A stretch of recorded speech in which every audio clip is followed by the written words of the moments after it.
Today, I'm going to talk about how if you have ADHD, in what ways may you be creative and not even know about it. I'm going to talk about what parts of the creative process do people with ADHD show strengths when it comes to creativity, and what parts do they not show strengths. I'm going to talk about how ADHD medications can both help and hinder the creativity of ADHD individuals. And what I present here comes from the work I've done and also the research I've garnered as an ADHD researcher in my first master's program when I studied ADHD, and also from my clinical experience as a psychotherapist when I work with ADHD individuals. So if you have ADHD, you may be creative and not even know about it. So I worked with ADHD individuals before as a researcher, and I asked them this question, whether they regard themselves as being creative. And this is still a question I ask them as a psychotherapist too. And what I find is that some ADHD individuals say, yes, I am creative, and others say no, that they're not creative. So at first, I took what they said at face value, but the more I talked with them, the more I discovered that whether they said yes or no, that ADHD individuals show these creative traits and tendencies, in particular, personality traits of creative individuals. And I asked them whether they're good at generating ideas. And they said, yes, I actually am good at generating ideas. And when I talk with them in conversation, they tend to be really good at generating ideas. However, they don't write their ideas down or they do not execute those ideas. And as a result, they don't regard themselves as being creative. Another thing I noticed that when I asked them this question, whether they're creative, that those who said no, they tend to answer this with low self-esteem, because what I find is that they could see the gap between their ability to generate ideas and their ability to realize their creativity in a product. So I think it's really important to know that creativity is a multifaceted process. And in society's view of creativity, especially Western society, creativity has to do with being able to come up with a product. In fact, I gave a TEDx talk before in which I explained how in Western culture, creativity is especially associated with being able to come up with some sort of product. And because these ADHD individuals could not come up with a product at the end,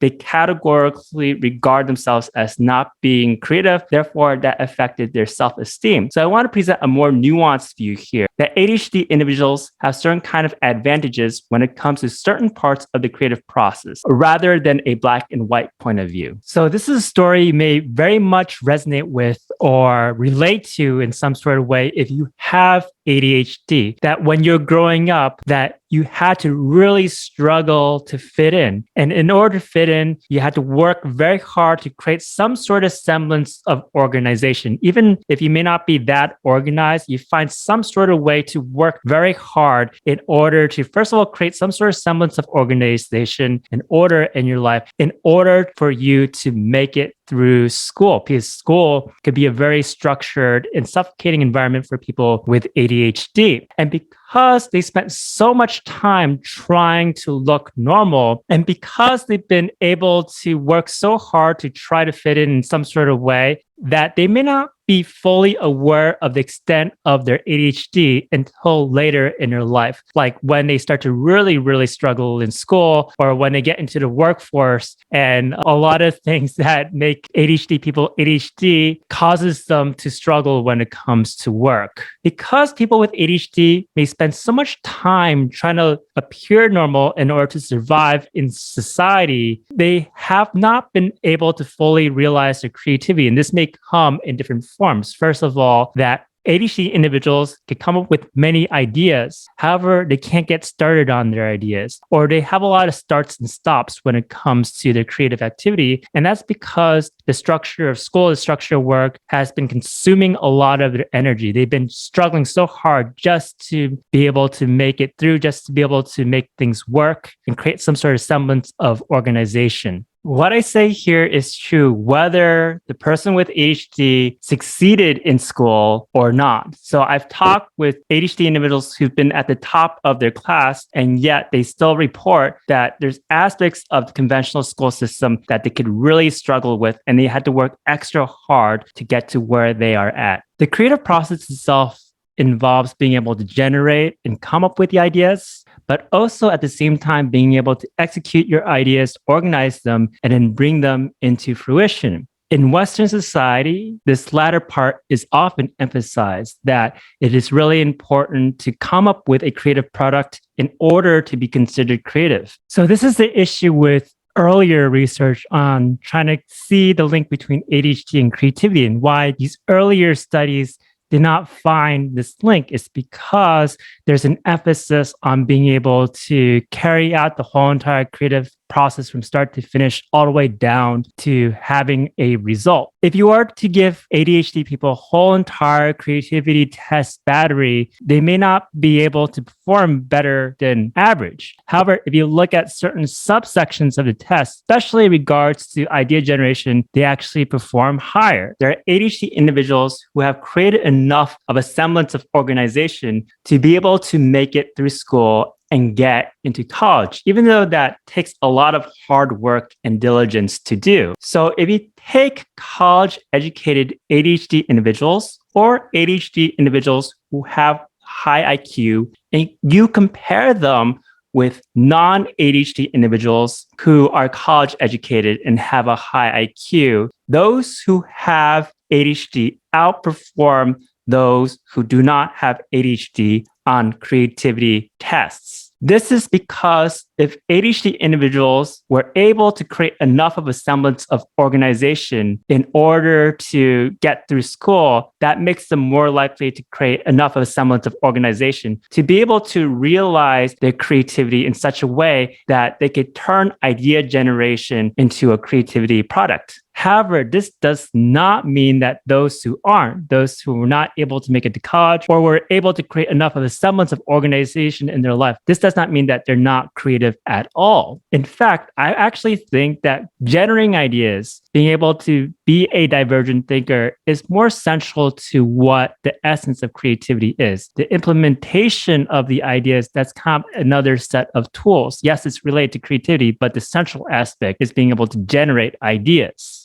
And speaking with ADHD people myself, whether they're clients or they're people that I meet or people that I've interviewed, they would say that they have a lot of ideas, but because they have difficulty implementing them, they don't regard themselves as being creative. Now, I want to give you an example of a creativity test in which ADHD individuals outperform non-ADHD individuals when it comes to a certain subsection of the test that is related to idea generation. So they perform particularly well at this certain aspect of creativity. This is the most used creativity test around the world, the most widespread, and it's known as the Torrance test of creative thinking. And it was designed in the creativity program in which I studied in my school at the University of Georgia. And in this test, people are given these different circles, and their goal is to turn these circles to as many pictures as possible and to strive to be as creative as they can when they are doing this. People with ADHD performed particularly well when it came to elaboration, the subsection associated with idea generation. Elaboration is about coming up with as many ideas for details when it comes to these pictures. Now, keep in mind that this is a nonverbal version of the test. And when you look at verbal creativity tests as a whole, ADHD individuals tend to outperform non-ADHD individuals when it comes to originality, which is the ability to come up with unique ideas. Now, I want to share with you something interesting when it comes to the effects of ADHD medication on the creativity of ADHD people. When you administer Ritalin to ADHD individuals, it actually decreases their score on elaboration, which is the subscale of the creativity test that ADHD people tend to do well on. And again, this is the ability to come up with many ideas as possible. And when I was interviewing ADHD individuals, there's one ADHD woman who has stated this really well, that when she is in creative mode, she could see that she has a lot of different tunnels of thoughts. However, when she started to take her ADHD medication, she noticed that these tunnels seem to be closing off. And at times, it can make her feel like she is a zombie. So they gotten individuals with ADHD to take the Foresight personality test. And in Foresight personality test, there's the developer, implementer, clarifier, and ideator. In ADHD individuals, they prefer the ideator style. An ideator is the one who comes up with divergent ideas. They're the ones who are the idea generators. Of course, I believe the developer, implementer, and clarifier, they play an important role when it comes to the creative process. But in my personal opinion, the ideator is the one who comes closest to what the essence of creativity is, which is being able to come up with ideas. Now, I want to share with you something that's fascinating. ADHD individuals have this tendency known as lateral inhibition. And what that means is that they have trouble filtering out extraneous sounds. So say that someone's talking in front of them and there's noises going on in the background. They have trouble filtering that noise out. So this is obviously a weakness. However, they found that creativity is associated with this because when you're less dismissive of information in the background, you're open to experience. You're open to see that seamlessly irrelevant information could be useful somehow. So they did this interesting study at Harvard in which they put earphones on subjects, and the subjects had to identify a nonsense syllable when there's white noise distraction playing in the background. It's found that the higher the creativity someone had, the poorer they did at the test. The more creative someone is, they had much more difficulty filtering information.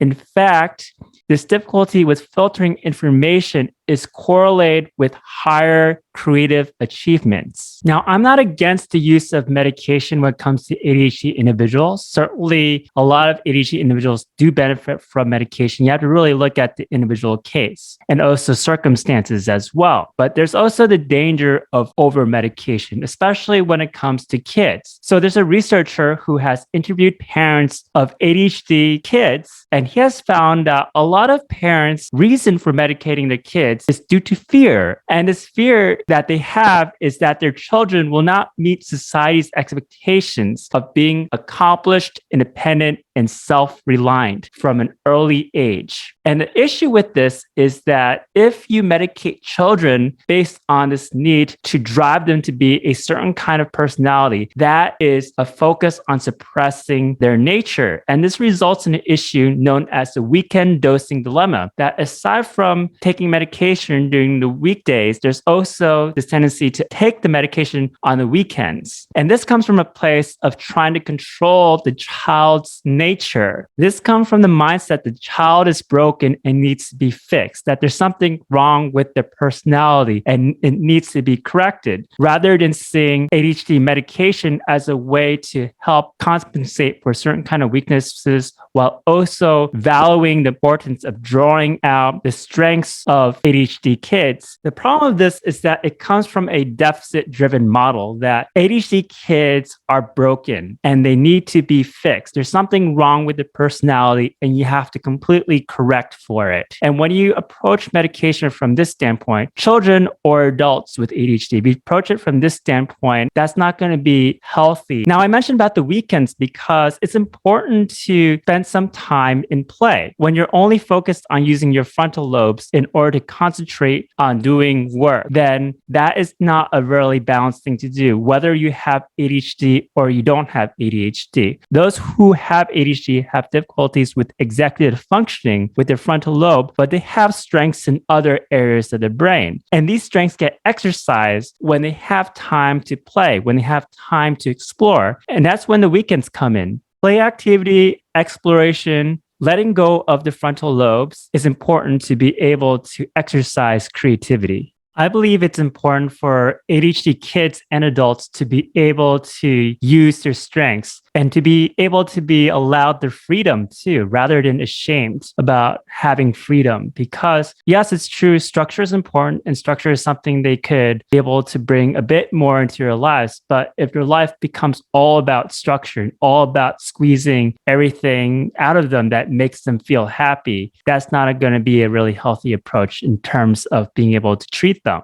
So Kramer, I hope I'm saying his name right, said that medicating ADHD diagnosed children has been likened to putting blinders on a racehorse, limiting one's view to the only path ahead. So here's a picture of my wonderful research advisor, Dr. Bonnie Cramond, and she mentioned something important. Children tested for ADHD should be tested for creativity as well, so that we're not merely focused on children as having a problem or as being a problem, but we could also be able to identify the strengths in them and be able to see things from the strength-based perspective. Next thing I want to say is that I believe that creativity is a multi-step process. In any black and white view of creativity, that creativity must result in a creative product. And we could only say people are creative if they come up with a creative product. This is a highly limiting view of what creativity is. I believe that idea generation is more central to what creativity is about. And this is where ADHD individuals thrive. And if we categorically say ADHD people are not creative because they have trouble coming up with the result, that's not going to be helpful for their self-esteem. I'm not saying that the other parts of the process are not important. And I believe ADHD individuals would really benefit if they could be able to cultivate the other parts of the process, such as idea implementation. So here's what I'm going to say about ADHD medication and using medication. I'm not going to make any sweeping generalizations when it comes to medication. There are people who benefit from ADHD medication and people who do not. I've talked with ADHD individuals and they all fall along a spectrum when it comes to this. I want you to pay attention to your own individual experiences and your own needs.